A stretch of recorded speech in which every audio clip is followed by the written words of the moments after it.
এখন আমরা দেখব সম বা সিয়াম এই দুটো শব্দ।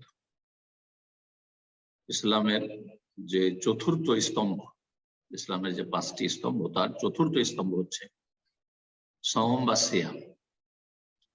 কোরআনে সম শব্দ এসেছে, সিয়াম এসেছে। অহিল্লা লাকুম লাইলাতাস সিয়াম ইয়া আইয়ুহাল্লাযীনা আমানু কুতিবা আলাইকুমুস সিয়াম। মারিয়াম আলাইহিস সালামের ঘটনায় আল্লাহ বলছেন ইন্নী নাযারতু লির-রাহমানি সাওমা। মারিয়াম আলাইহিস সালাম ভাষণ তিনি বর্ণনা করেছেন মারিয়াম আলাইহিস সালাম যে ইন্নী নাযারতু লির-রাহমানি সাওমা। সম বা সিয়ামের শাব্দিক অর্থ কি? এর অর্থ হচ্ছে আল-ইমসাক, বিরত থাকা।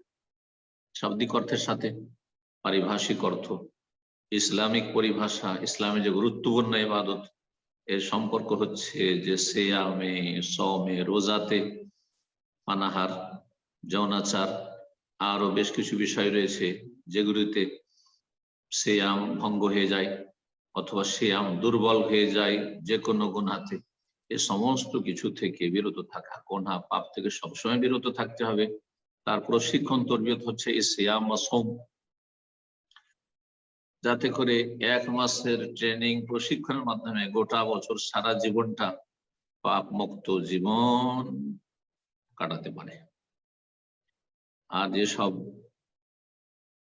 কারণে সিয়াম নষ্ট হয়ে যায় সেগুলো থেকে বিরত থাকার অর্থ সেখানে বিদ্যমান রয়েছে।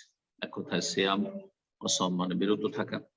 আর এই ইবাদত রয়েছে বিরত থাকা পানাহার থেকে, অন্যান্য যেসব মুফাত্তিরাত রয়েছে, সিয়াম ভঙ্গকারী বিষয় রয়েছে, সেগুলি থেকে শুভ সাদেক থেকে শুরু করে সূর্য অস্তমিত হওয়া পর্যন্ত নিয়তের সাথে যে আমি সিয়াম পালন করছি আল্লাহর সন্তুষ্টির জন্য, আল্লাহর সান্নিধ্য লাভ।